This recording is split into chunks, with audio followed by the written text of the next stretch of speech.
adventure, tons of fun, a beautiful heart, faithful and strong, sharing kindness, it's an easy feat, and magic makes it all complete. Yeah, mommy, do you know you are my very best friend? My Little Pony, My Little Pony.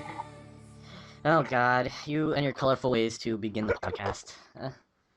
I love doing that. You're gonna do that every podcast. I know that for sure. But this is the Restart podcast. I'm Enzo. That's My Chris. name's Chris. Yes, that is Chris, who loves My Little Pony. And, Hey, hey, no. you're the one who's singing. You're the one who's singing the My Little Pony theme song. I already did like a John Cena theme in the other one. Okay. Whatever. Yeah. I think what's gonna happen is your audio, like when we're actually doing it, doesn't sound that good. But I think when it records it, it sounds better. Oh well.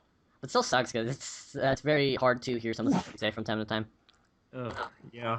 Okay, yeah, but I fixed some stuff with the last podcast. I actually got a new microphone, so you will be able to hear me. And I fixed a problem where the podcast audio was recorded stereo, not mono. So if you're listening to it on headphones, you would hear me on one ear, and you would hear the other people in the other ear. So that would be really weird. So it's now just a single audio. But that's a really cool thing when you're wearing it on you're on your iPod, and it's just like one set of instruments on one end and another one on the other end. Yeah, that's true though. But I fixed that. That's good. The only thing I couldn't fix was the fact that the audio was really delayed to the pictures, which made me not happy. Well, not everybody can be happy. Well, that was the thing. It took 6 hours of putting pictures in, and that wasn't fun. But I have a different editor now. But I think this one I'm just gonna put a single picture the entire time.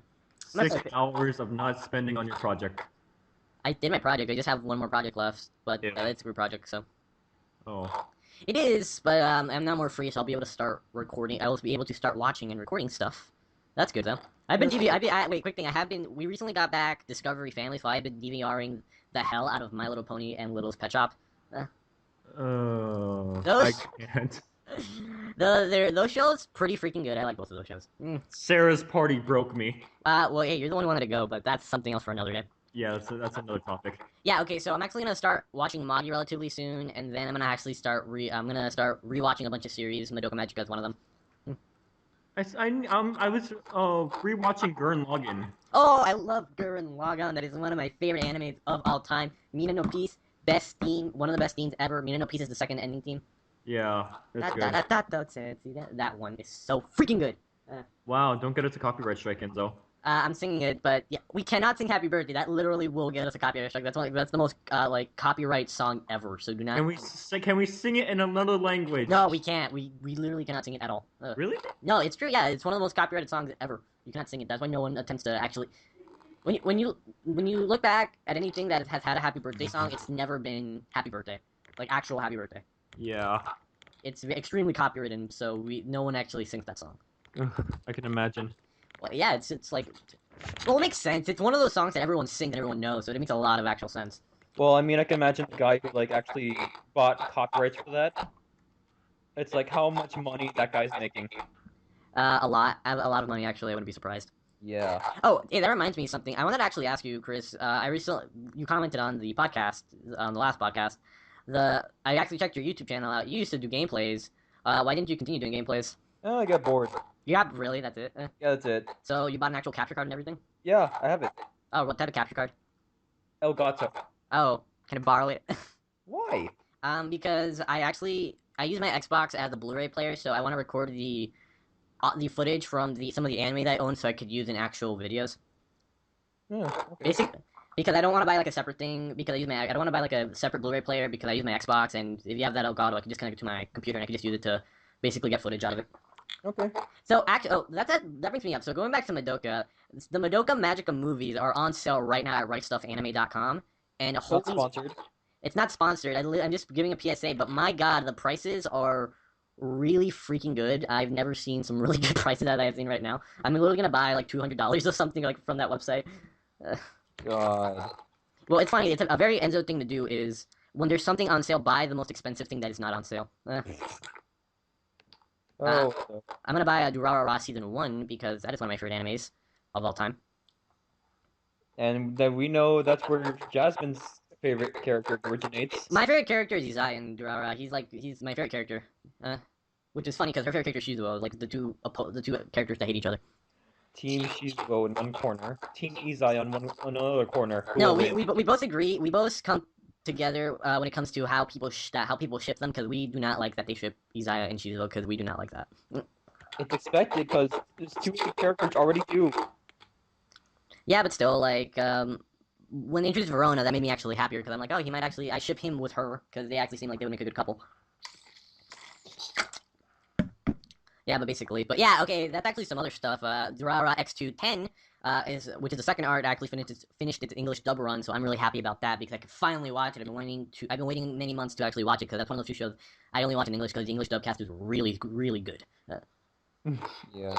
I know, you primarily watch anime in Japanese, though. Yeah. I'm the reverse. I like watching a lot of anime in English because I prefer it, but I still like watching a lot of anime in Japanese. Sometimes it just, I don't know, it just feels natural to me. Yeah, but I make that argument where it just comes down to first impressions, the way you hear the character speak for the first time. That's what you associate as their voice. Does that make sense? Like how Aaron was to other people. How what? Like Aaron was to Attack on Titan people who just got into anime. Oh, that's true. I don't know. But the thing is, I'm extremely biased when it comes to English dubs because I'm a fan of like so many voice actors. So whenever I just hear like any of them in any show, I just immediately like it because I'm like I know it's them. Like I'm extremely biased when it comes to dubbing. That bias. I am though. It was one of those things where I didn't realize how biased I was until it was a while ago. It was when Funimation was releasing Tokyo Ghoul in English. Like they were dubbing it because Funimation does everything they do. And Kaneki is voiced by Austin Tyndall. And if you want to know what he sounds like, just search up. Have you ever seen the anime It's Just a Zombie? Oh yeah, I've heard about it from friends. It's really funny, but he's just the main guy. He does the main guy, so just search up a clip of it in English and you'll hear what he sounds like. Or he's also the voice of Accelerator in Magical Index. Oh, he is?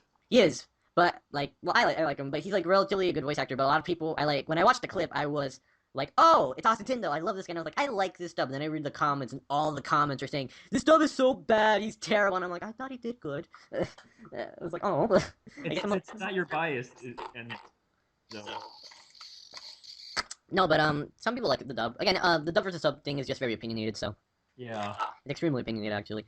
I also want to say, did you another question? Did you ever finish Dust in Elysian Tale? Oh yeah, I love that game. It's so good. I love it. Guess what? Some voice actors in that game are some anime voice actors. Like Lucian Dodge is Dust, and he's really good. He's a really good voice actor. Yep. What? Yeah. Yeah, I'm a fan of his. I am a fan of his. You're a fan of a lot of voice actors. I am, but then it also makes me Probably happy. have all of them on speed dial. I wish I could. If I was friends with them, I would be really happy. But it made me actually happier when I found out that he was dating Erica Mendez, who's the voice of Ryuko in Kill la Kill, and I was just like, my life is very, very good right now. I was just like, yes. And then it was funny because he had never seen Digimon. Really? Yeah, but we're gonna talk about that later. That would have been a really good segue, but whatever. Do you want to talk about some of the news I have compiled from the past week? Oh, sure. Let's start on that. All right, so so we're gonna be talking about some news, and then after the news, we're basically going to talk about just whatever the main topic is for the week. Mystery topic. No, actually, next week's topic, I'll tell you about it in a bit, but I'm pretty sure you're going to want to definitely talk about it with me. Okay.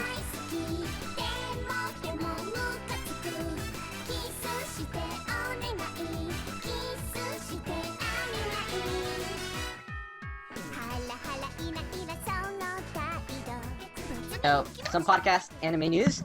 This one is I'm gonna say from what websites I've acquired these from, and then I will actually read them out. So some of the first news stories I got them from Crunchyroll.com, and the first one we're gonna be talking about actually happened last week on Thursday. Afro Samurai 2 game is so bad they pulled it and refunded everybody. Damn. All right, so I'm gonna actually read off the article, and then we're gonna actually talk about it for a little bit. This one is by Joseph Lester from Crunchyroll, November 20, 2015. It's not often that a game is so bad that the publisher acknowledges it, apologizes, pulls the title, and refunds everyone who purchased it. Such is the case with the dreadful Afro Samurai 2, Revenge of Kuma, which was meant to be the first part of an episodic release. Now that isn't going to happen, obviously, because you can't even buy Episode 1 on the PlayStation Store or Steam. In the case of Afro Samurai 2, they even took it a step further, since refunds have been issued. The game has been completely removed from user libraries, similar to what happened to PT, but for vastly different reasons. I guess you'll need to keep it on your dashboard if you want to archive it in some kind of bad video game museum. Otherwise, it is like it never existed. There's actually a quote from CG Magazines, if you want me to read that. Do you want me to read it? Sure, go for it. Alright.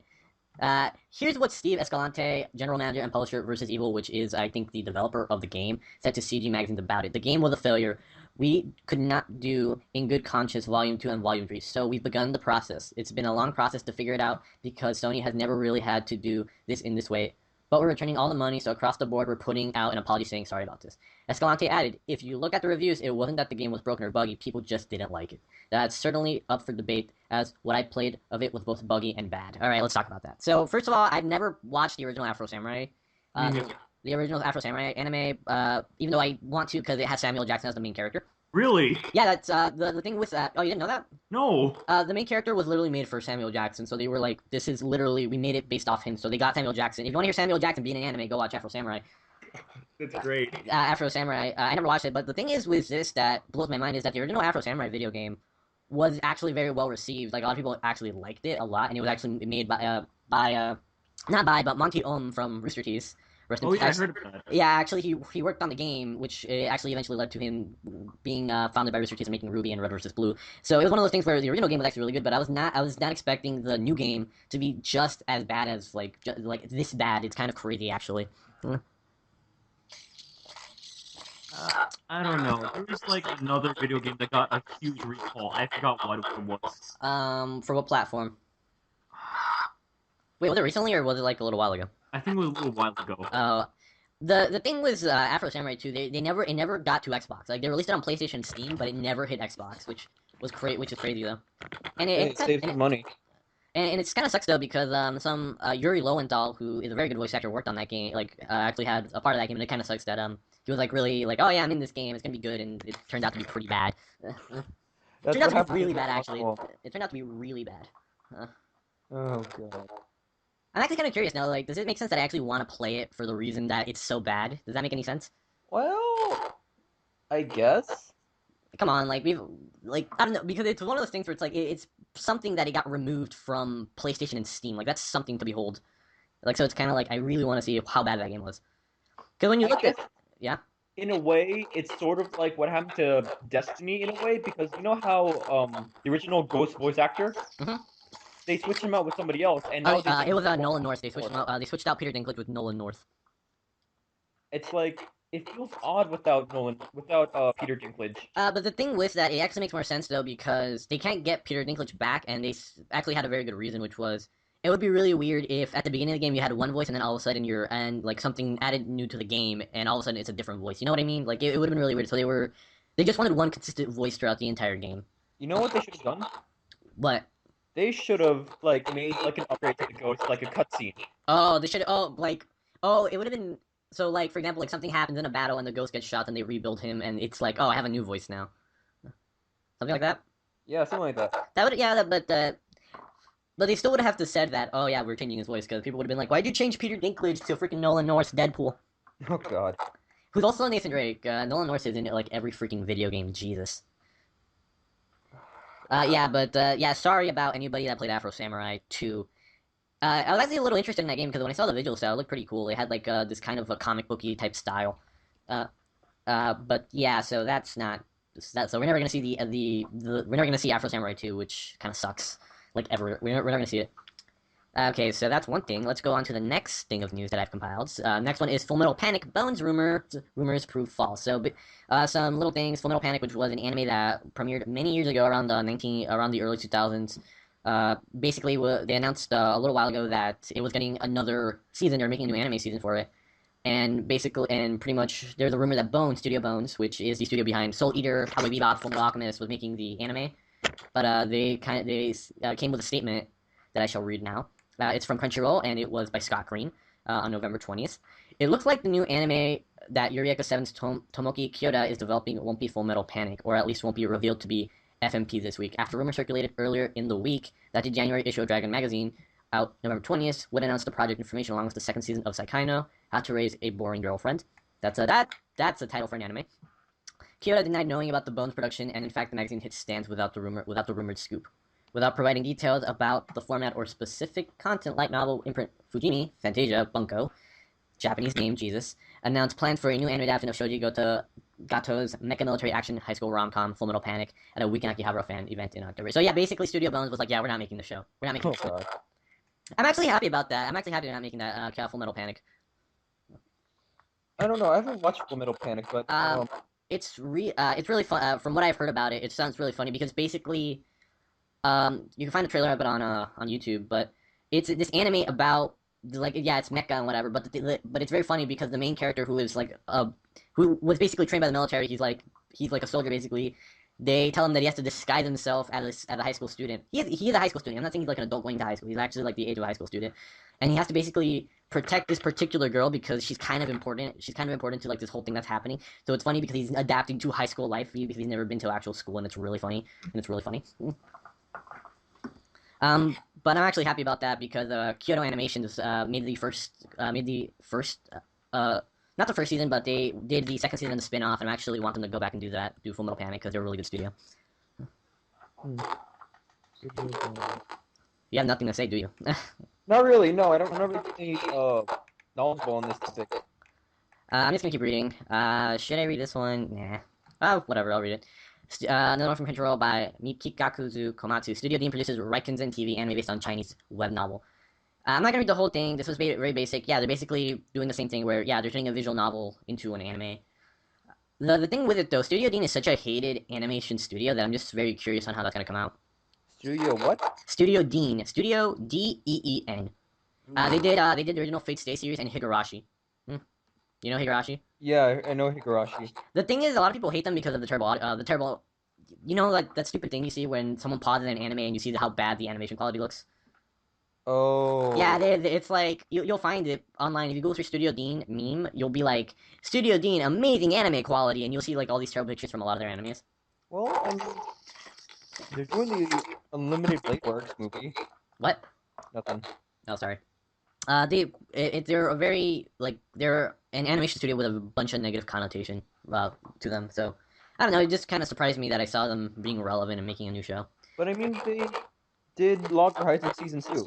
No, but like it's one of those things. They did do Log Horizon Season 2, but there is like this picture where if you compare the first season, which they didn't do, and then the second season, you very much can like be like, oh, you get very well see like how much they changed some of the visual style or the visual flair of it, and a lot of people do not like it. If you go on Google and you search it up, you'll probably find a picture of it. They did do Sankareya, which I actually do like. That's actually one of the few shows where everyone's like, just make more of this show and we will be okay. Literally, I read a comment one time where it was, Studio Dean, you make a lot of crap, but this is the one good thing you do. Keep making it. And they were talking about Sankareya, which is a really good anime that I like a lot. It's an anime about a girl that gets turned into a zombie. It's a romance, and it's pretty freaking good. Okay, so yeah, that's it for some Crunchyroll news. I'm gonna read off the last bit of Crunchyroll news, or a few more things, and then we're gonna switch over to something else. Okay, so another one is Crunchyroll did their Crunchyroll or their fall roundup. So they basically made a list of all the animes that they are going to be streaming for this fall, and I just compiled a few of the big ones. Okay. So they're doing Ace of Diamonds second season. They have that. There's just a few. It's actually a long list, and I'll just link it when I actually put the video up. Ace of Diamonds second season, which I hear it's pretty good. TQ6, which I watched some of, and I was like, what is going on in this anime? What is happening? Yuri Yuri, which I'm extremely happy about that. Season 3, which is, if you have not seen Yuri Yuri, go watch that show. It's freaking great. It's really, really good. Durara X2 second arc dub. So the dub run of Durara is actually coming to an end. It actually ended yesterday. So if you guys want to check out Durara in English, it is available on Crunchyroll, all of it. So that's really good. It's not sponsored. It's not. I'm just reading off the news. The thing is with Durara, I say that it is probably the most accessible anime to watch because it is available literally almost everywhere. I'm not even joking. If you're making excuses to not watch Durara, you're a terrible human being. I don't know. No, it's it's literally available on Netflix, Hulu, and Crunchyroll. If you could literally watch this show like almost anywhere. It's amazing. Awadhi Monogatari, which is the final season of the Monogatari series, which is I think on its 6th or 5th season, and a lot more. I actually have a link here, but I'm not gonna read all of it because it's actually a really long list. If you guys do want to see it, I'll just put it below. Next thing is Crunchyroll streams Gintama Gem Special Anime Festa 2015. Basically, there is Gintama's 10th anniversary special, and they are going to be releasing on Crunchyroll. By the time you hear this, it should already be up on Crunchyroll, so if you love Gintama, it's going to be there. And let me see, so, next one, this is actually a bit of a long one, and this one might interest you, Chris, because, Section 23 Films announces March release slate, so they basically said all the stuff they're going to be releasing this spring on Blu-ray and DVD, which is, I'm going to read off a few of them, but the big one is Monthly Girl Nozaki-kun, because it comes with a box set and it comes with a lot of stuff. It's legit so much freaking stuff. Monster Girl Nozaki-kun is one anime that I have seen nothing negative about. It's like one anime that everyone loved, and I still have yet to see it. It looks really funny. It looks really funny from what I've seen of it. Is it the same kind of love, where it's just like an elfin light kind of love? Like, yes, I love the gore, but nothing else. Well, from what I know of it, it's about this girl who it likes, and quick thing, in anime, it's never like, it's literally love. And that's true though. Have you ever seen an anime where the main character's like, I like this guy, but I like this person, but you know what? I like him this much. It's not to the level where I would like risk my life. No, you've never seen an anime like that. They always love them to such a freaking degree. It's crazy. I don't know. When you think about love, you have to question yourself on how much of that love would go. No, but it's like what I mean by that is that you never seen an anime have like a little crush type thing. It's literally a crush that turns into love that it's like I am forever dedicated to you. Like it's like it's never like, oh, it was a crush but I got over it. It's never like that. Unless you're talking about School Days, then that's the exception, I guess. But I don't. You don't talk about that anime. School Day. My friend on Facebook, he messaged me because he asked me for anime, and he was like, he asked me what's School Days and like Your Lie in April, and I was like, how did you get this anime and this anime that are so the opposite end of the spectrum from each other? I was so confused. I was like, how did you get these two animes in the same sentence? One will make you cry, the other one will make you cry at first, then laugh at the end. Yeah, but it was like one of those things where I was like, one is a beautiful anime. It's like the story, the characters, like everything about it is beautiful. And then the other one is so stupid and dumb, and there's nothing appealing to it that I'm like, why? It's on Crunchyroll, and it's one of those things where you know how Crunchyroll has the pictures of like the shows that they have, like it's like oh blah blah, this is what the show looks like, and then it's like this is the title. You know what I'm talking about? Yeah. You would not get from looking at the picture for School Days that how that show ends, which we're not going to spoil. If you want to watch an ending to an anime that is very interesting, go watch School Days. It's very hilarious how it ends. It's also very jarring. You're not going to expect it, and it might be the only anime where it might be one of the few animes where like the main character is so not likable. Like he's extremely not likable because he's a little scumbag. So. Hey, I had to say one thing. What? I'm trying to write a book. And I can make a better likable character than this. Yes, he's so like I don't know. Actually, I do know he's such a terrible character. Like, what am I talking about? He's terrible. Well, I do remember there was a review of School Days, and they were explaining how it does make sense because Makoto is the person who we describe as a douchebag because he is like the literal opposite of what we expect the main character to do. I know, but I don't know, I'm just so not used to having a main character like that's such a terrible person. Okay, but I should just make my first video about review of School Days so you can see me rip my eyes out. God. I'll do that in the future, because it's on Crunchyroll. Alright, so actually let me read off some of the stuff. Let me read off some actually good anime that's going to be released later next year, around spring, and then we're going to actually talk about the main topic for a little bit. Okay, so this one was by Scott Green. Yeah, so basically Section 23, or Sentai Filmsworks, which is an awesome licensing company that I'm a huge fan of. He's going to be releasing stuff. Again, Monster Girl Nozaki-kun, and a few of their older titles are going to be released on Blu-ray, like When They Cry on Blu-ray and Vampire Princess Miyu on Blu-ray. Yeah. Higurashi, I need to watch. Like, I already know where it goes, but I need to watch it just for the sake of it. Just for the lol. Jesus. Okay, so I'm just going to skim through it. I'm just going to read, like, some of the stuff that is really popular, because I'm not going to really read everything, because it's actually a long list. So one of the ones that people may be interested in is Wolf Girl and Black Prince Complete Collection. It's a shoujo anime. It's about 300 minutes with a 12-episode run. It's on DVD and Blu-ray, and it's going to be released with Japanese with English subtitles, and it's going to be released for $50 and $60. Where have I seen this animation style before? Are you seeing the for which one? Wolf Girl and Black Prince, or which one? Wolf Girl and Black Prince. Okay, so if you're on Wikipedia, if you look where like they have the picture of the manga or light novel, you scroll down, usually tells you the animation studio that made it. TYO Animations. I have never heard of that studio, but click on it. If you click on that, it usually tells you. It usually gives you a list of all the stuff they've ever made. So I'm gonna actually read a little bit of synopsis about Wolf Girl and Black Prince. Oh, quick thing though, it's sold for $50 and $60, but usually the price drops down relatively quickly. So even though it might seem like a lot of the time prices drop relatively fast. Let me see. I'm gonna read this quickly, and then I'm going to just see if I could paraphrase this. Top 10 saddest anime deaths. SpongeBob Patrick from the SpongeBob SquarePants movie. Okay. Okay, so basically, this anime is about this girl who basically lies and says that I think the most popular and most attractive guy in the school, that she says that she and him are dating, and basically he basically bothers her the entire time because she doesn't want him to tell everybody. So he basically bothers her the entire series. But as you know, the show goes on, they eventually get closer and closer, and they basically start falling in love with each other. That's one anime that I've been wanting to watch. Actually, I actually have a list of shoujo animes that I've been meaning to watch. Shoujo is good for you. Go watch shoujos. Sure, that's great. When They Cry season 1. Oh no, it's being released both on DVD and Blu-ray. I'm not gonna read out the plot of Higurashi because it's freaking Higurashi. We don't need to know. All we need to know is something happens. Well, like it's Higurashi, dude. It's like just search up Higurashi on Google. You'll and then go to images. You'll learn relatively fast what Higurashi is. You'll learn quickly. Monthly Girl Nozaki-kun Complete Collection. Again, this is all Sentai, 300 minutes with a 12-episode run. DVD, Blu-ray disc, and combo. It's in English and Japanese with English subtitles, and the prices for the DVD is going to be $60, Blu-ray disc going to be $70, and then the combo is going to be $130, which is, I think, one of the priciest Sentai complete collections they've ever done, like that, when it comes to a combo. Should I read the plot of it, because it's a bit long, so I'm not gonna... Should I read it, or no? Go for it. Oh, the thing, whenever someone asks me what an anime is, I'm like, no matter what, it's always going to be a paragraph when it comes out to writing it in text. It's like never simple enough, unless it's not. I don't even know. Is there like an anime that's simple enough where you can say write it the whole thing in one sentence? I don't know. All right. So I'm gonna read this. You know how the story goes. Girl crushes on guy. Girl confesses feeling to guy. Guy makes basic confusion for a job application. What? Okay, maybe that's not how it usually goes, but that's what happens when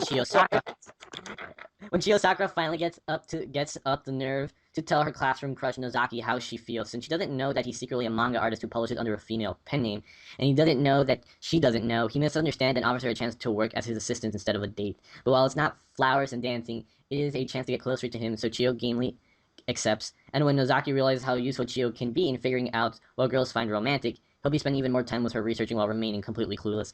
Could Chiyo's romantic frustrations possibly get any more drawn out of proportion?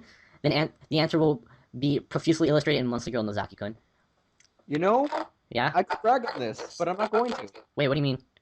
Like, I could sympathize with like the main male lead because sometimes I do that sometimes. Alright. I'm not kidding you. That's funny. That's pretty funny. It's one of those animes where I haven't seen it yet, but anytime I see anything relevant to the anime, it always makes me laugh. Like, there's like a really funny gif from the show, and I don't, like, it doesn't really need context because it explains itself, and it's like the main guy character, the clueless guy, and basically his doctor tells him that he should rest for the day, and he was like, he's in his house or whatever, or apartment, and he's with Chiyo.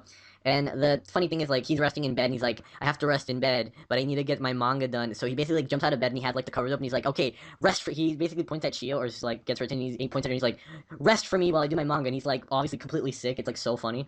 Yeah. It's one anime that I've been meaning to watch. The thing is with this one, it comes with a lot of stuff, but the reason, like, Sentai has this giant explanation, but the reason it's actually pretty important is because they weren't originally going to release it this way. They were going to release, like, a regular Blu-ray DVD thing. And the thing was, this is why I like Sentai a lot compared to every other licensing company, is like they actually listen to their fans, and they said that so many fans requested that they release it like an English dub with like a collector's edition. Like they actually did it because they weren't expecting to do that, and they went like all out. Like that's why I like Sentai so much, because they actually listen to their fans, and it's really cool. Because let me just say, this comes with a lot of freaking stuff. I'm gonna have to read everything that comes out with. So it obviously comes with a chipboard box, just anything standard for a box set. DVD Blu-ray combo within the chipboard box, episodes 1 through 12 both on Blu-ray and DVD, and special disc features include Nozaki-kun Short 6 short dream vignette featuring characters from the show, Is That Handsome Boy Just a Friend or Her Boyfriend Parts 1 and 2, Correlation Thread That Connects Everything, It's Summer, It's the Ocean, It's Training Camp. I have no idea what any of this means because I have not seen the show. That's not actually written on here, I'm actually just reading everything. Me or the Sun, which do you think shines more? The happening is being turned into a shoujo manga. Promos, commercials, clean opening, close animations, the usual spiel for anything. It comes with a freaking soundtrack, which is amazing. That is great. It comes with its soundtrack, sticker and poster, and a sticker and a poster and a booklet, which are the best things. So whenever I get a collector's edition, the booklet is always my favorite thing, just because I like seeing how they make the show and everything, the extra art. It's really cool, and it's all art from the author Mikorin, so that's really cool. Alright, let me continue down. All right, so I think that's basically it. I skimmed over a lot more, but those are just kind of the big things in my opinion. That I'm actually gonna link that below. I'm gonna link that below the full thing if anyone's curious on after this. So this one actually made me really happy. This one was actually yesterday, and this one is not relevant to you, Chris, but this one makes me really freaking happy because I love voice actors. Okay, go ahead. Kanahana joins Fairy Tail Zero anime cast. Kanahana Zawa, who I freaking love, is joining Fairy Tail. That makes me really happy. Kanahana Zawa is a really awesome voice actor.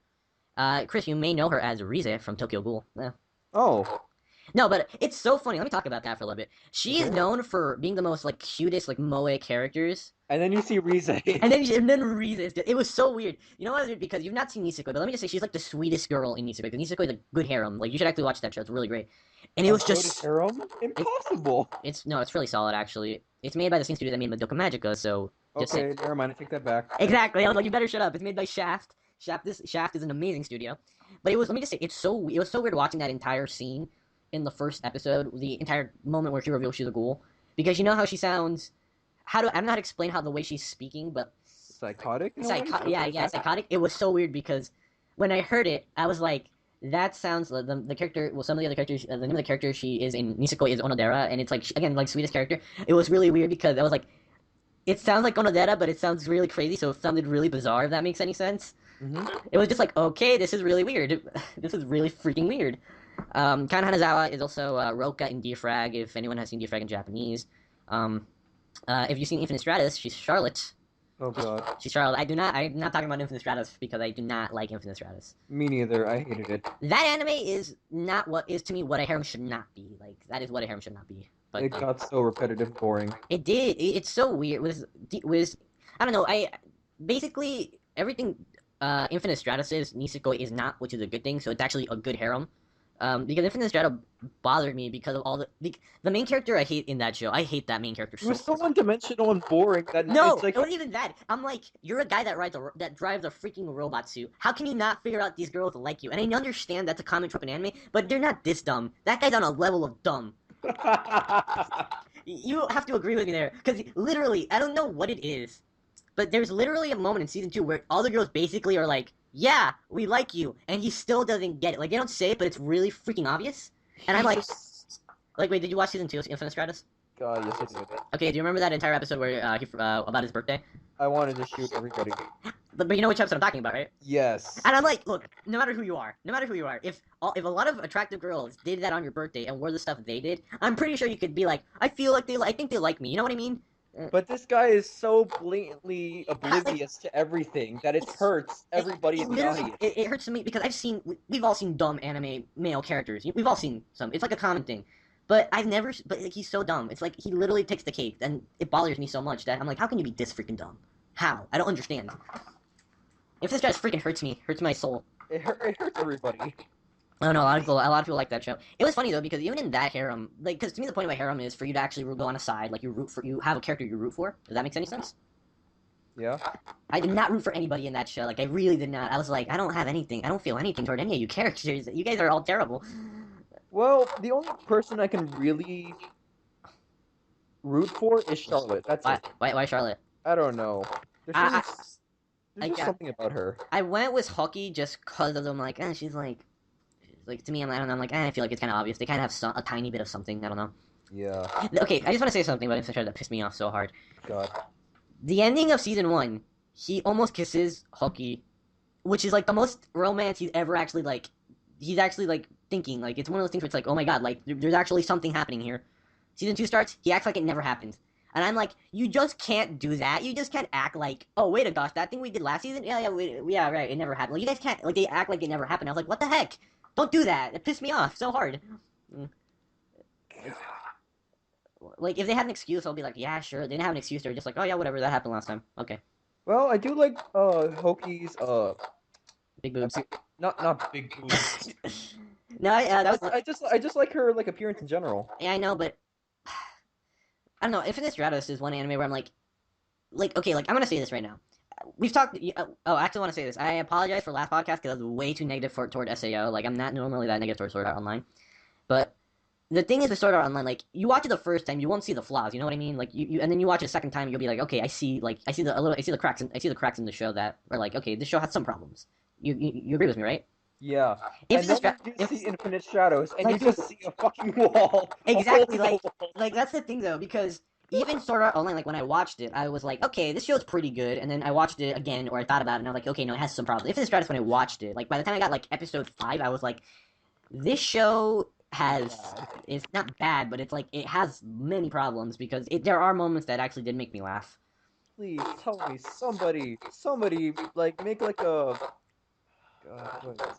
No, quick thing, that show proves to me that Mecha and Harem go surprisingly well because there were some really funny moments in that show. Oh God. My favorite moment from that show is when one of the girls, I don't remember her name because I don't care. Let's like it's a hot day and he's basically like being an idiot and he's inviting all these girls to go to the water park, but they think it's a date.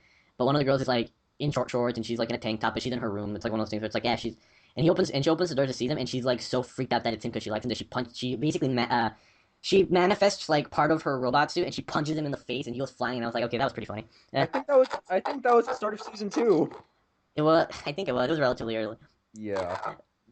I don't know. The thing with that harem that bothered me so much was just like all the female characters were so like They were so thirsty. it wasn't even that they were dirty. Like it was look, it's not okay. Look, quick thing about any harem. Like all the girls want to get with the guy. Like I should say I need to send you that flow chart. I found this flow chart and it was like it's this flow chart of you can find it online, but I'll send it to you later. But it's this flow chart where the main character is blue and like all the other characters are red. And on the top it says how characters are in a shoujo, and it was like a bunch of red and blue dots, and like the arrows are going all over the place because it's actually interesting and complex. But then it was like funny because there's like in harem, it's like blue dot in the middle, and then like all the other red dots are in like a circle, and they're all the arrows are pointing right at the middle at the blue dot, and it's like that is basically true what a harem is. No, but my problem with the female characters in that show though was, like this is why I say Niseko is really good. Is that all the female characters are completely different from each other, like in every way, like they really are. And in that show, though, all the female characters are like they use the same thing that makes one character for another character, so they're all basically the same. Yeah. Like Hoki's childhood friend that obviously likes him. There's another childhood friend that likes him. Cecilia, a character that doesn't like him, and he beats in a contest or whatever. She then falls for love of him in that same episode, like literally in the shower. It's a shower scene where she's like she realizes she loves him. Then there's another character, Laura. I actually like Laura a lot because of her eye patch. Same thing. She does not like him. She's actually relatively evil. He beats her. She also falls in love with him after he beats him, and after he beats her, it's like they use the same thing over and over again. And I'm like none of the characters. Like that's why I couldn't find a character to root for. Was that none of the characters are actually different enough to actually make you want to root for them. If that makes any sense. I mean, with SAO, it was just like one character per episode, so it wasn't terribly bad. The thing with SAO though was like okay, so one of the things I really do defend SAO. Like I'm like it's not a perfect show, but it's still not as bad as some of the other animes I've seen. The one thing that bothered me about SAO, and this is not going to go into a whole SAO topic because we're not going to do it, but I actually want to talk about this for a little bit, is that when they did all the girls, I was okay with it because I didn't think we were going to see them again, if that makes any sense. I didn't think we were going to be like, oh yeah, they're going to come back. Because that entire thing was just him through the year, like his time in Aincrad. Like it was like they didn't give you an actual time frame of like, oh yeah, when this happened and when this happened. So I didn't think we were going to see the girls again. You know what I mean? Yeah. But then when they were like, oh yeah, they're all back and they're all in the same school, I was like, God freaking damn it. Freaking damn it. Like I was like, damn it. Like it pissed me off really hard because all the girls that like Kirito literally pissed me off because I'm like, he literally died for this one girl 3 times. I think he's gonna stick with this one girl, dude. Yeah. Like 3 times. Like he almost died for Asuna 3 freaking times. I'm not even counting the time he was outside the hospital. I'm not joking for that. You don't count that one? No, like, dude, okay, so, like, you most people think I talk about that one. I'm not talking about that one. So, he almost dies in, he almost died, remember, the first time he almost died was in the ravine where the guy betrayed them. Yeah. That was the first time. Then, at the end of the first half, when he gets stabbed by, what's his face, and he basically is dying there, like, he basically died right there for her. And then the third time is when he was fighting that guy who was the mascot of podcast episode 1, the picture you sent me. Oh yeah, that guy was great. He oh yeah, I have a friend who listens to the podcast and he was like, I love the picture you've used for the thumbnail, and I was like, thanks. Yeah, but he almost died there. Like he actually almost died for 3 times in game before he actually almost died for outside the hospital. It was like literally this guy's I'm pretty sure this guy knows who he's gonna get with. I don't understand why all those other girls are so hopeful. Anyway. Can we get off the arrow and continuum and I just want to start something. Oh, okay, but let's just agree that is SEO better than Infinite Stratus? To a degree, yes. Yeah, okay, because Infinite Stratus was an anime that I was like, about. Alright, so let me finish off the news. Oh, this one actually made me really happy. Myriad Colors Phantom World previews broadcast and theatrical screening and talk event. So Myriad Colors Phantom World is the next anime by Kyoto Animations. They are my favorite studio. Chris, you might know them. They made Nichijou and Lucky Star. Ooh. But they also did Melancholy Heart Suzumiya, K-On!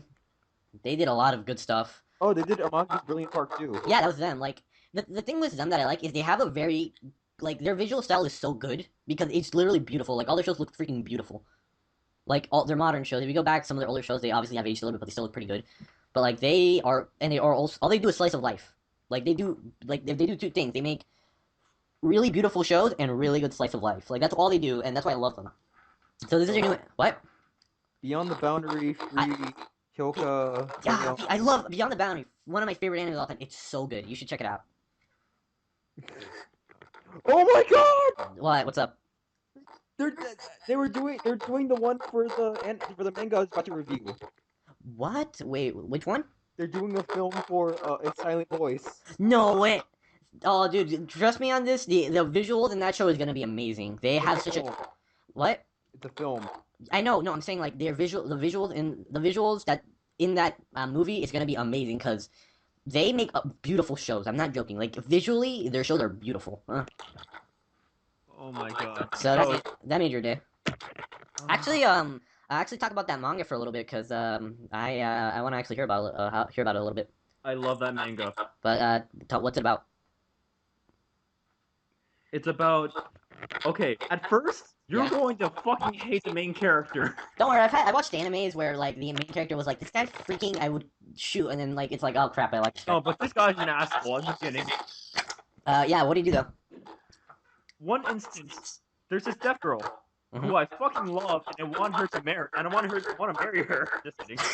All right, a deaf girl? She's a deaf girl. Oh, like, okay. She can't hear. Okay. So this asshole decides, okay, I'm gonna hate on this little girl.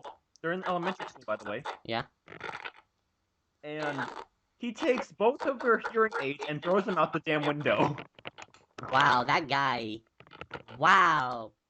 Oh my god! Like you that's a different level of scumbag. Wow. You know what else he did? What else did he do? God, he poured trash on her. Wow. What the hell? Does this guy have some vendetta against like deaf people? No. He gets redemption, but I'm just saying.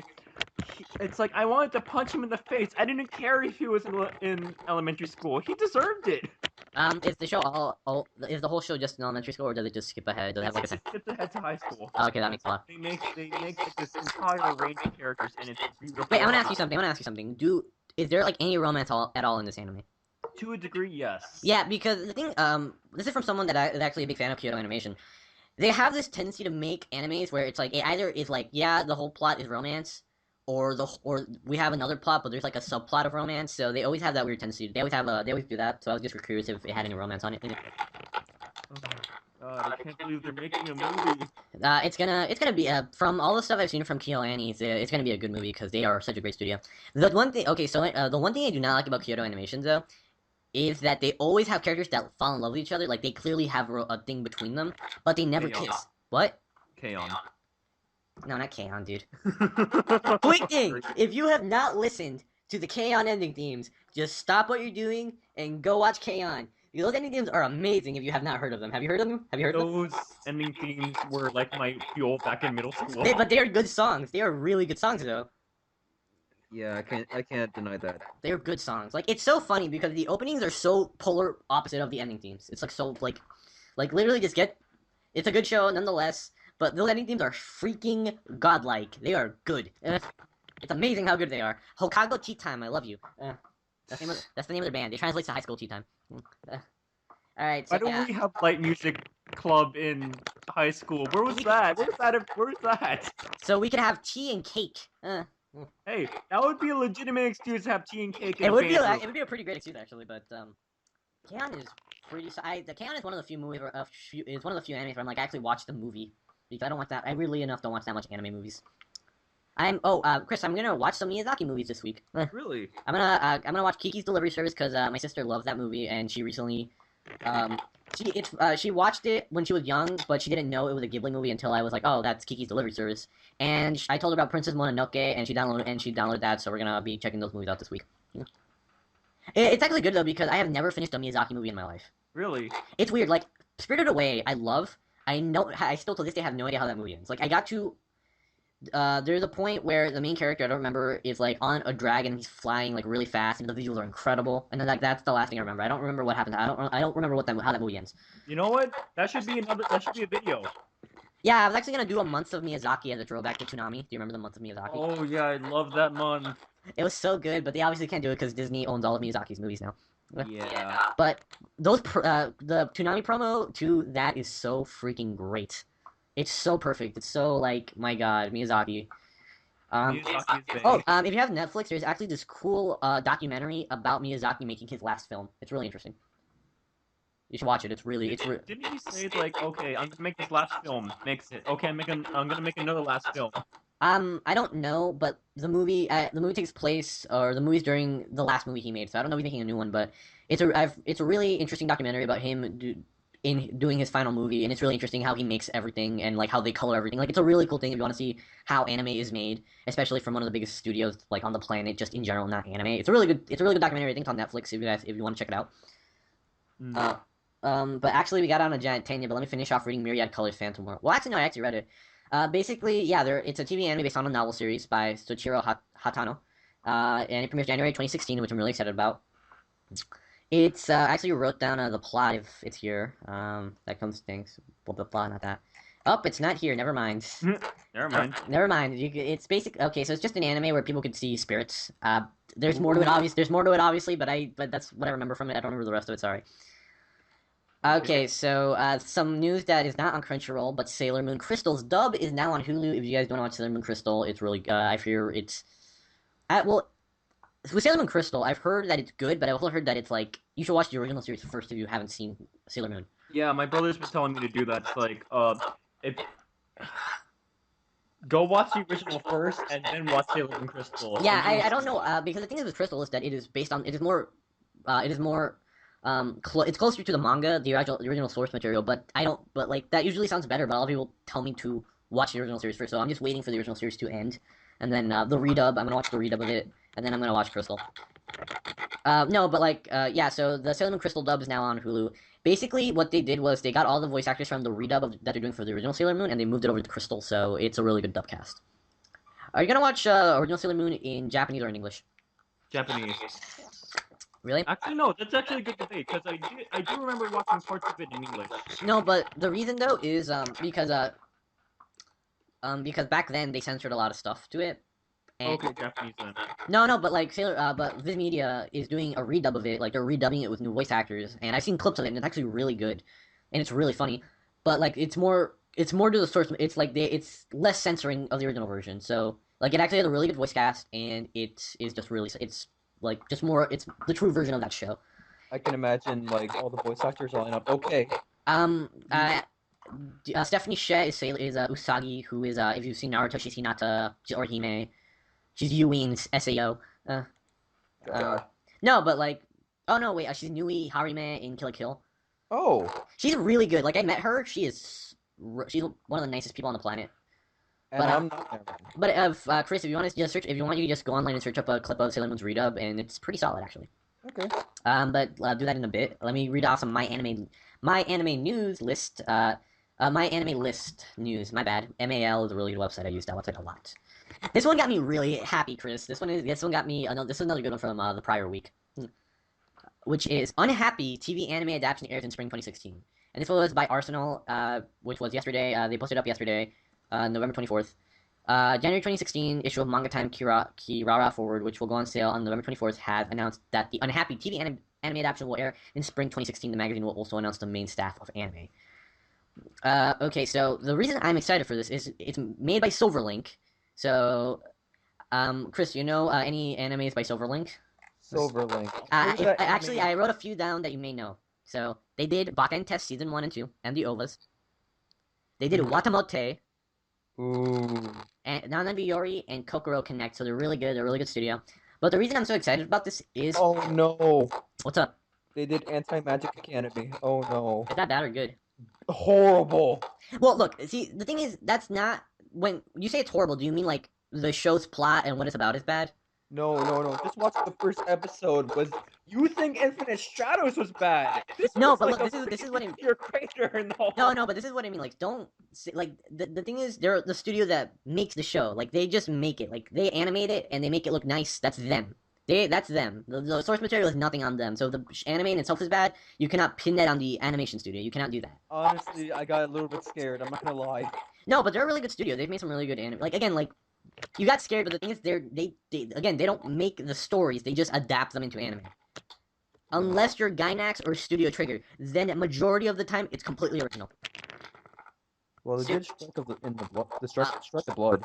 Studio Trigger though is they made Kill la Kill, Yeah. and that is all original, original, not based on a manga or anything. But there's now a Kill la Kill manga, which I find a little weird.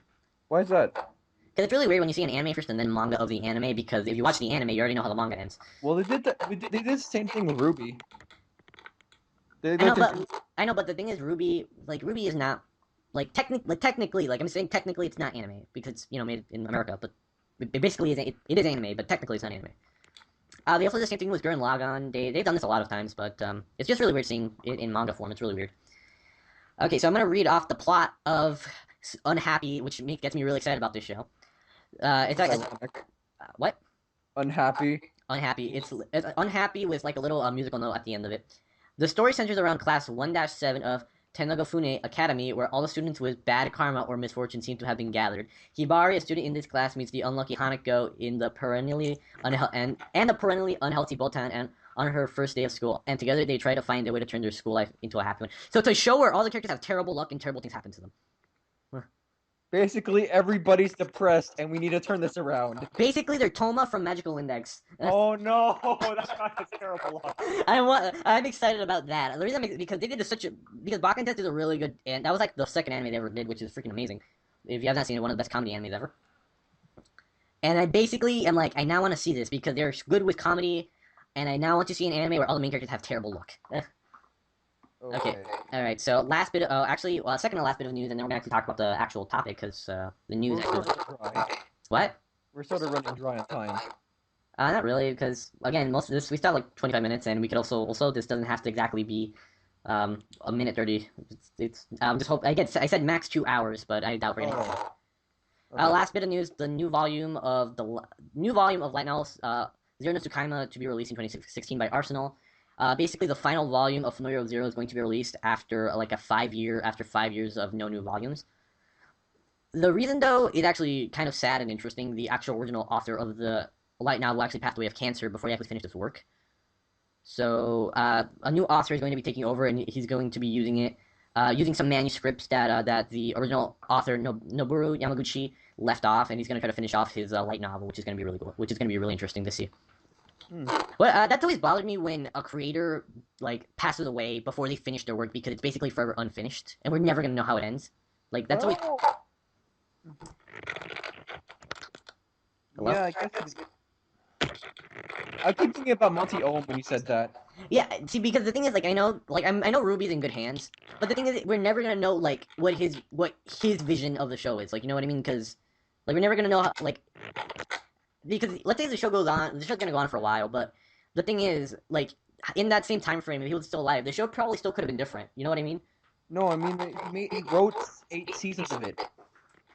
Yeah, but after the late seasons, though, it's gonna still keep going, but we're not ever gonna know what he would have planned on for the future. That's true. That's always interested me. That's always been a weird thing of pieces of work that are forever incomplete, basically. And it made me sad because when I found out the author passed away, I was like, oh, that sucks, because it's sad that he passed away, but it's also sadder that his story is forever unfinished. But it's gonna be interesting to see how his story finally finish up. It's a really good anime. If you have not seen Familiar of Zero, it's really good. You know what reminds me of it? What? This conversation. What? No game, no life. Oh, No Game No Life, really? Yes, because you keep saying it's okay, that show's never gonna get a second season or anything. Yeah.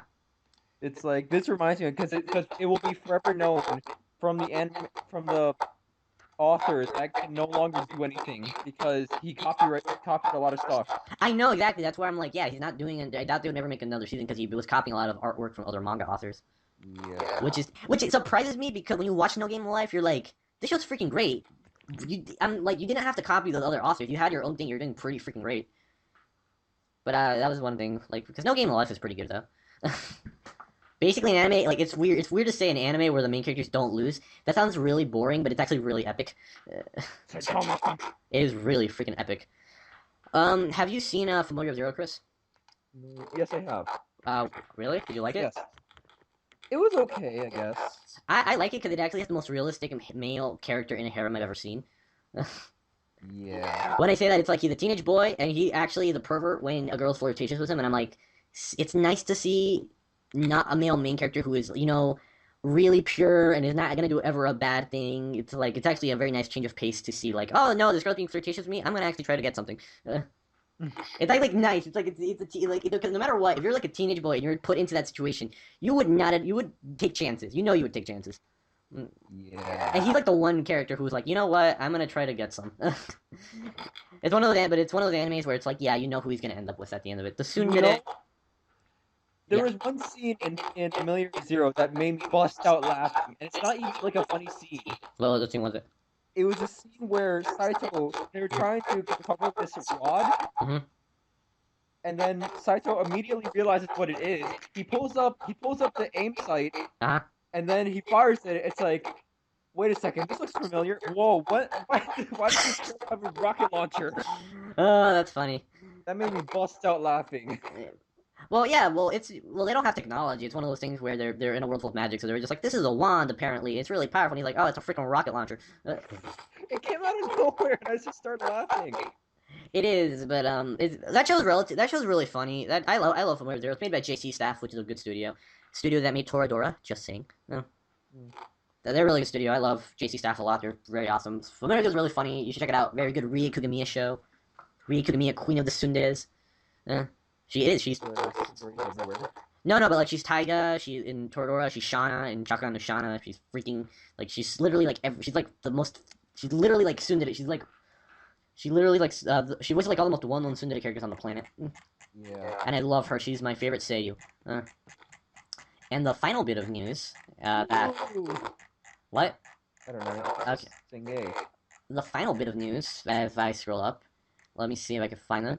The second part of Digimon Adventure Tri slated for March 2016, following last weekend's debut of Digimon Adventure Tri Part 1, Sakai Reunion. They're naming all the cast members. I'm not gonna say all of them. All the cast members took the stage to announce that Part 2, Ketsu Determination, will open in theatrical run on March 12, 2016. The 6-chapter series is celebrating the 15th anniversary of the Digimon Adventure anime series. That actually goes into our actual topic, which is we're going to be talking about Digimon for a little bit.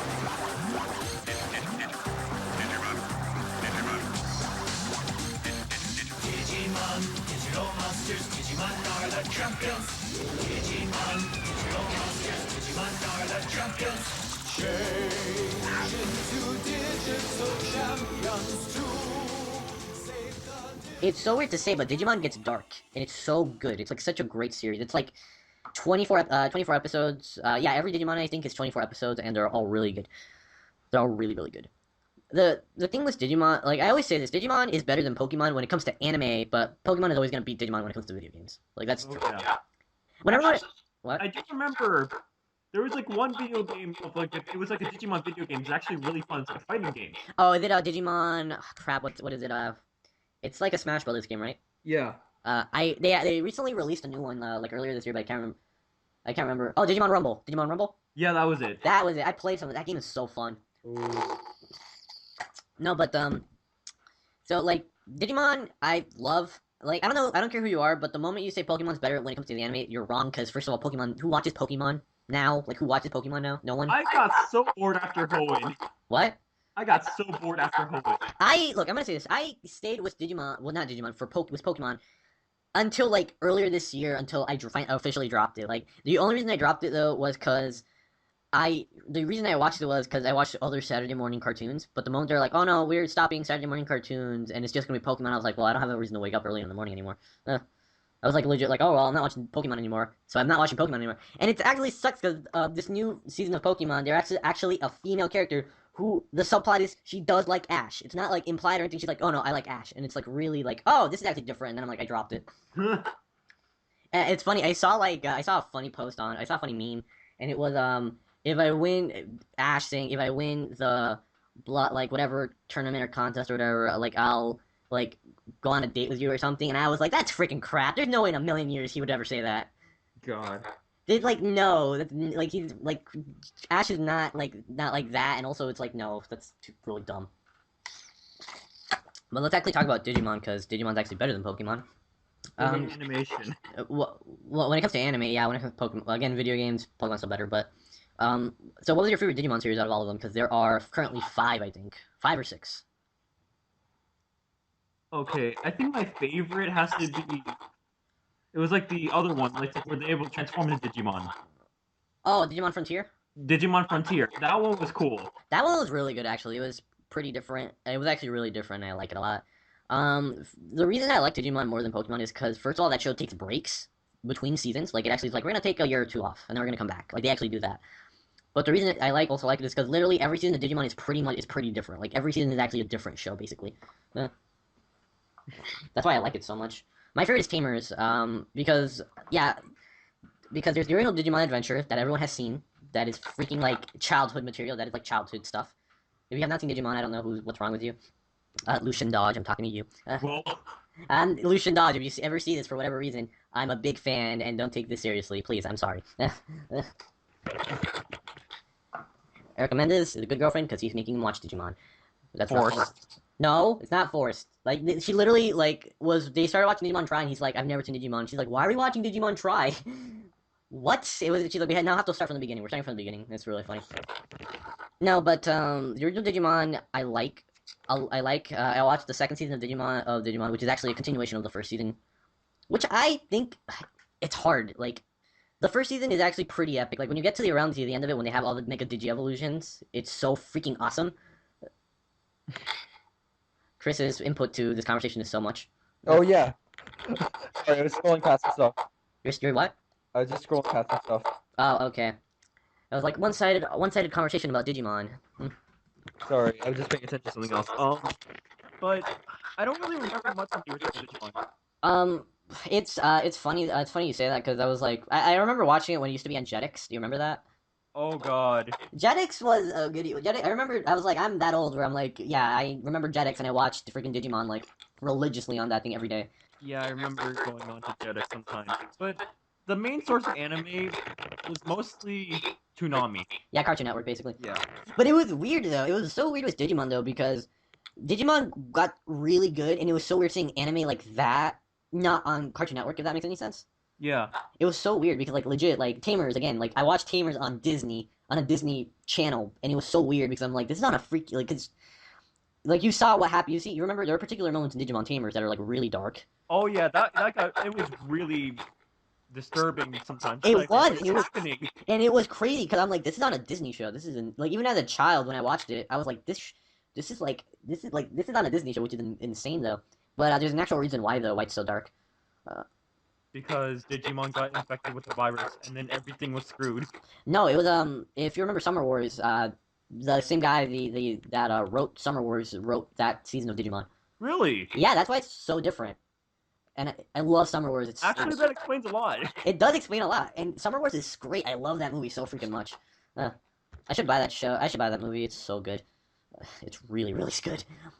No, but yeah, like, Digimon Tamers was really good, though, for the reason that, like, I first of all liked that they basically had the explanation on why it was so different. They explained it they explained it relatively quick in the first episode, which was like, oh, the last 2 series, they're a TV show in this world, and this takes place in the real world. So it was like, oh, okay, so this is officially different. And then they basically were like, oh yeah, Digimon are real, but not everyone gets a Digimon and whatever. It's like, and then like Digimons can die, but Digimons can die. It was like actually like this giant thing, and it was like relatively dark. It was relatively dark for like a kid's anime. It's surprising. It was for a kid's anime. But yeah, Digimon Tamers was really good. I would love another season of Digimon Tamers because it ends off on kind of like, oh, what does this mean? You seem so upset. What? You sounded so upset because I heard like a growling noise in the background. Oh, really? My room. Yes. I'm really quiet right now. My room's completely quiet. Oh well. No, because Digimon Tamers ends with Takato finding the portal to the digital world after like they all said goodbye to their Digimon, and it's just like they can meet them again. Oh my god! And then it's like they never get another season. Okay, so who's your favorite character in Digimon Tamers? Takato and Guilmon, they're my favorite because Takato actually like that entire moment when he basically got so angry that he made Guilmon mega Digivolve, but to a really horrible transformation. Do you remember that? So I remember that scene. That's like I specifically. liked that moment so much because it was like the most like it's completely understandable why he's that angry. You know what I mean? Like it's completely understandable. Yeah. And I was like, that's like I was like actually like that because some like in real life someone would probably be just as angry as he is. Like someone would be just as angry, and then he had that moment of clarity, and then he Like, freaking you killed my friend, now I'm gonna beat your ass. well it makes sense though. What was the name of the Digimon that crap that basically had the motorcycle and he had like a really cool design. I can't remember his name. I can't remember. It's been a long time. You should go like it's funny because Digimon Tamers I watched it in 2012. That show holds up very well. I think my favorite character in the entire show was Rika. Oh yeah, Rika was pretty badass though. She was really awesome. But what made her your favorite character? I don't know. I guess it is because of the reasons because she's badass. I like that my favorite character is obviously the one with goggles. Every single Digimon. No comment. Yeah. I'm actually thinking, I'm like, does every Digimon have like a character with goggles? And I'm like, no, not all of them actually. Digimon Data Squad actually doesn't have a character with goggles, surprisingly. I watched Data Squad. It was pretty okay, but to me, it didn't really compare to the previous because the one that came after it was Frontier, the one that came before was Frontier, and it was kind of hard to beat that one. Because Frontier was also relatively dark. Digimon Frontier was actually also relatively dark from time to time. That entire plot where it's like, I'm your brother, but I got into this terrible accident trying to meet you, and it's like, holy god, and then like you see where he is, and it's like, whoa, like this is actually really dark. What is the rating for? What? Really? What happened? I thought Digimon Tamers ratings would go higher in my anime list. Oh, where is it? It says 7.6. Ah, damn it, that's like, well, actually a lot of anime on my anime list, a lot of them are 7s, even though they're really good, because like Magical Endings is like a 7.8. Oh. Or like a 7.7, like it's really hard to get 8 and higher, like it really is hard.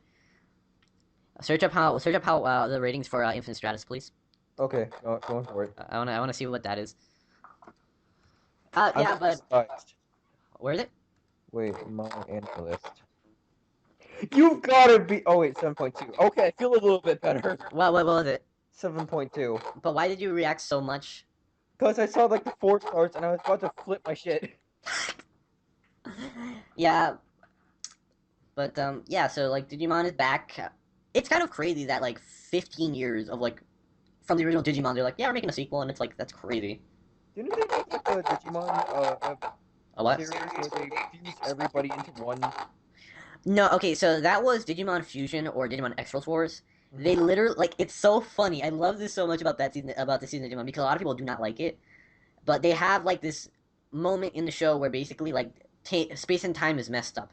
So the final battle of whatever's happening, all the other big characters from the other Digimon series are in that world. So you see Takato, you see Tai, you see all of them from all the different worlds, like from all the different like worlds of Digimon, and they all come into this one world. And it's so funny because everyone like someone isolated the clip, and I love it because all the comments are like, I hated Digimon X Wars, but this officially makes it my favorite Digimon. And I'm like, they won you over very much. They're like, best Digimon because all Digimons are here. It's like, yeah, basically.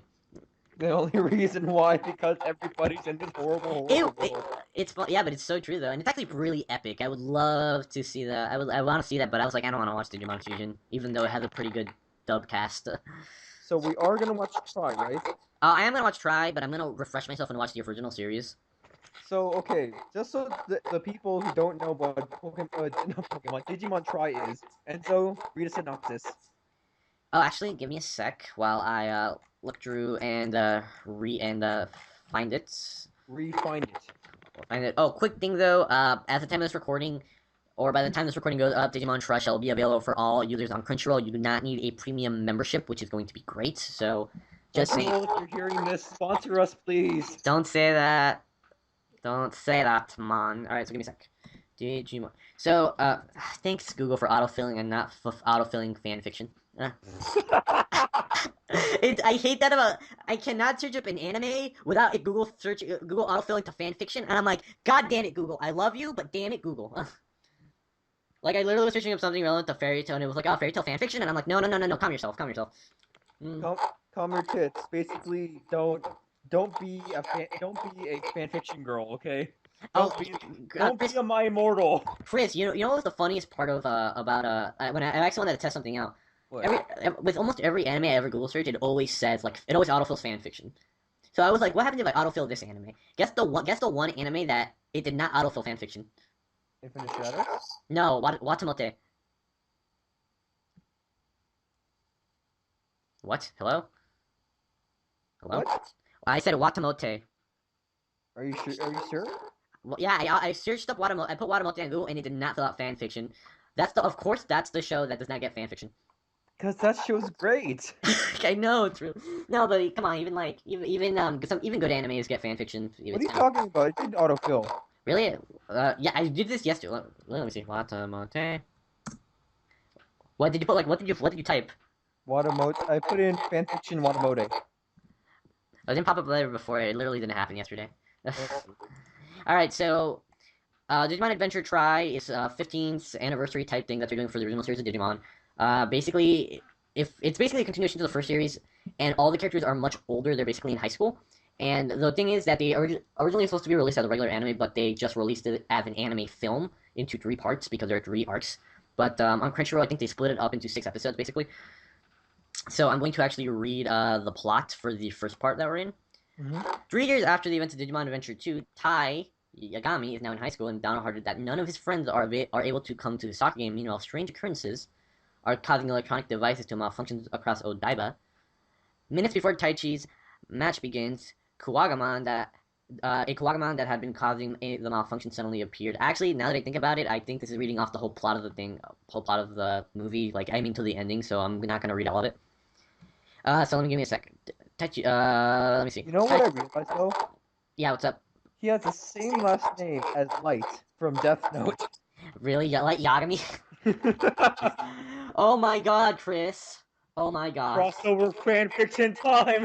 Oh my god. One of the things I do want to say about the new Digimon series is that I love the visual style. It looks so different from the original series, and I like it so much. Oh, Like, it's different now. well, yeah, obviously. The art style's different. What? But I like the new look. I like the new look a lot, though. Or do you not like it, though? Yeah, I like it.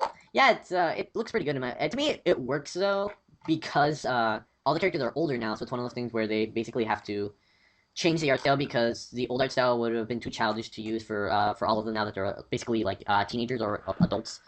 It sort of gives you a nostalgia feeling just looking at that little. What the heck? It's funny. It reminds me a lot of Summer Wars, but then you look at it and it still reminds you of the original Digimon in a cool way.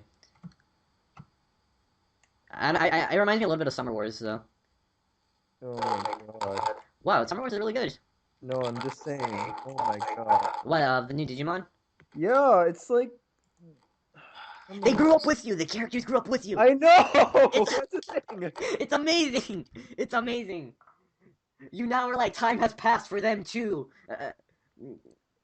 It's really cool though because this is 3 years after the second series of Digimon, and it's basically them reuniting again and doing like all. And it's funny though because when I look at this, I can't actually since they're all older now, I can't just be like, oh, this is the plot because I really don't know what the plot is. It could actually be very complex based on the original series. Because yeah. I have to ask you a question. What's up? What's up? What's up? Have you seen like the original Digimon movie? Which Digimon movie? It was like the first one. I did watch the first one. It was pretty solid, actually. I've seen all the Digimon movies, actually, now that I think about it. I watched the Frontier ones. I watched all of them. They're pretty good movies, actually. Yeah, what about it? I just remember that movie so much because I remember I had a DVD of that and I watched it every day when I was a kid. But it was good. It's a good movie, though. It's a It solid. was a good movie. It was a good movie. It's actually it's a pretty solid movie, though. Oh wait, when you were a child, did you ship You know the obvious argument of like Tai and like I forgot the name. Tai, Sora, and then what's the other guy's name? I can't remember. Oh, Oh, give me a sec. Oh, Matt. You know Matt? did I ship them? No, not ship them, but like you know how because with Digimon though people shipped or not ship, but I'm using ship as the word, you know, because basically you know what I mean when I say ship though, right? Yeah. People wanted Tai to get with Sora or Matt to get with Sora, like you know it was. Oh, you mean like a triangle? Oh. No, it wasn't really a triangle though because people were like they wanted him to get with, they wanted there was either one group of people that wanted Tai to get with Sora and then there was another group of people where they wanted Matt to get with Sora. Like were you on one side or the other? Like which side were you on? Or did you not care? I personally didn't care.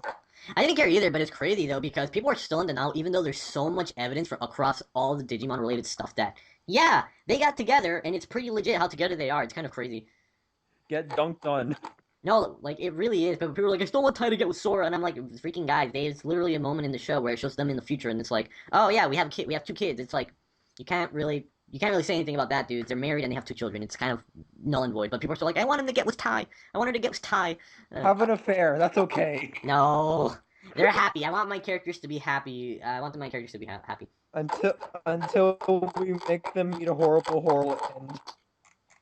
Oh, okay, so there's Digimon Adventure, Digimon Adventure 2, Digimon Tamers, Digimon Frontier, Digimon Data Squad, and Digimon Fusion, which is Extra Force. I have seen all of these shows, sadly. It literally, I feel like the peak was Frontier, and then it kind of went down a little bit after that. I don't know, Digimon is really good. I like that show a lot. I don't know, I just think I like it more because it actually knows to take breaks and give itself time to make another season, unlike Pokemon. Yeah, I know that feeling because you feel like that non-stop production of Pokemon. You believe that the animators are dead just because of drawing everything. I know, but it's like Pokemon just doesn't take it. Like I would respect Pokemon more if it just like took a break a little. If it took at least a break from time to time. But it doesn't. Like we've had Pokemon has been going on for 15 years or around 15 years. It's crazy. And it's like, guys, come, Jesus, you guys can take a break. Go on vacation. If only maybe. Well, should they? They're getting a lot of money. No, that is true. They are getting a lot of money. They don't really need to take a break. Who's your favorite Digimon though? Pikachu. Terriermon. Which one was Terriermon? Let me go search it. It was the rabbit one.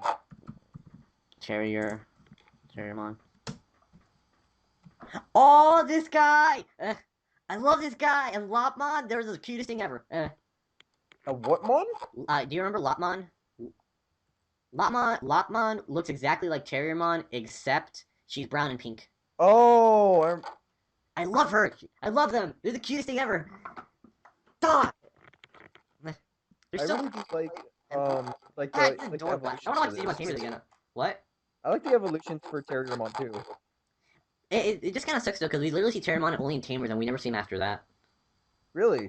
Yeah, because even we don't see Guilmon ever again, but we see his mega. Not what's you know the evolution he has when he fuses with crap, I forgot his name, but his Digidestin. Do you remember like that? We see it in other shows because it's basically it's that powerful, but we don't ever see like Terriermon ever again in any other series though, and it kind of sucks. Because he's adorable. He's adorable. Oh, look at that face. Look at that face. God, It's so cute. What is happening? I'm seeing Terrier. It got weird all of a sudden. Never mind. What do you mean got weird? I scrolled down to Google and I found some fan art that is kind of something. Ooh, put that in the video. I'm not doing that. I'm only putting one picture. Only putting one picture the entire time of this podcast because I need to learn editing. Learn how to edit. Man, I forgot about this guy. This guy makes me happy. I just look at him and I'm like, oh my god, I could just be happy now. He's adorable. There's like a picture of him on a bed with his arms and legs up like he had them up, and it's like the cutest thing ever. Wait a second. Didn't Terriermon exist in the Digimon movie? Which one though? It was the first one. In the first Digimon movie? Yes. I don't know. Give me a sec. I strictly remember him in the Digimon movie. Oh, okay, wait, let me see. Oh yeah, Ipmon. He was the guy who evolved into Beelzemon, who was the guy who kind of killed, spoiler, Leomon in Digimon Tamers. I don't know if you remember that though. Let me see. See, he was in the Digimon movie. Really? I don't remember that. I do. Oh wait, give me a sec. You sent me a thing on Skype. See, the problem with this podcast is... Oh, wait. Well, I don't remember that, actually. That was... Wow, I now want to go back and watch the original Digimon movie. See, the thing about this podcast that sucks is we never have a good way to end off the podcast, so... Can we just end it off with like the? What's this? What? Can we just end off Monster Musume, please? I'll try. I'll do it. I'll try for you. Yay! I said try. If it doesn't work, it's not because I was lazy. It's because literally I couldn't figure it out. You are lazy. Lazy. Oh, but before I end it off, my favorite Digimon till this freaking day is Guilmon. I love Guilmon so freaking much. But Harriermon. No, but like Guilmon I love because he's voiced by Steve Bloom. Oh. But his voice is so different compared to all of his other voices. Like, cause he's freaking Wolverine, he's Spike Spiegel, and yeah, he's Guilmon.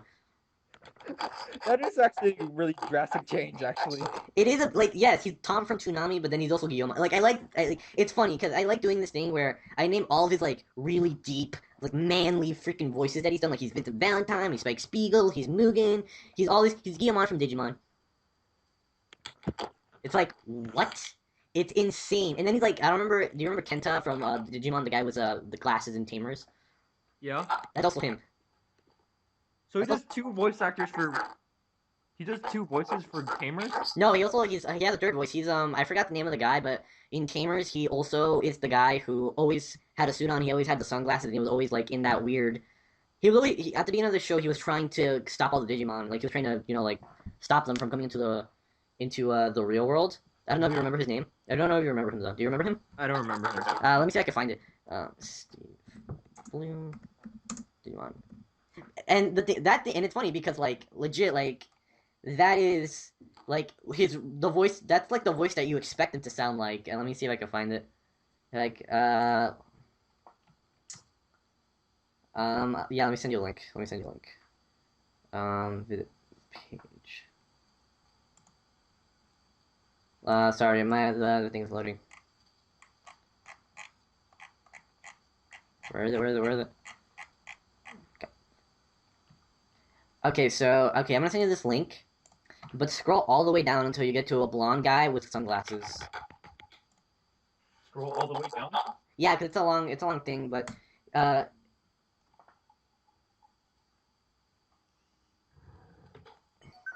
my phone rang.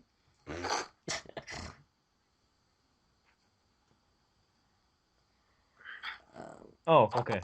See, that's his regular. That's what you expect for him to sound like. But then he also has Guilmon and Kenta, which sound nothing alike. So it's like, which is like what? Steve Bloom is a really good voice actor. Okay, enough fanboying What? about Steve Bloom. We gotta end this podcast. Wait, what? We gotta end this podcast before everything explodes. I don't know. All right, so we're gonna end the podcast now. We talked about Steve. And so make sure you put in what I requested. I'm gonna try. I'll try that because guess what? Editing is not easy. It took 6 hours to edit that last video, and guess what? The audio wasn't even synced. Well, that's your fault. No, it's not. It just rendered like that. Okay, you know what? Don't argue with me. The podcast is ending. Okay. Alright. See you later, guys. Oh yeah, but also, are you okay with this format where I read news, or do you want to change it for next week? And we'll discuss it later. Oh, but guess what? Next week's topic is gonna be. What is it? We're gonna be talking about Overwatch. Thank you so much, Enzo. Yes, because I might actually see if I can get a friend who's also interested in Overwatch. Maybe get him on the podcast. We could talk about it. He's a big Blizzard fan, so I haven't talked to him in a while, but I'm gonna see if I can get him to join the podcast for next week's episode. Okay.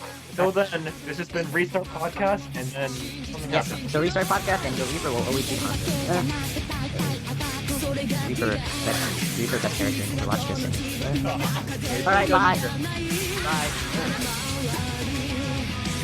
Bye.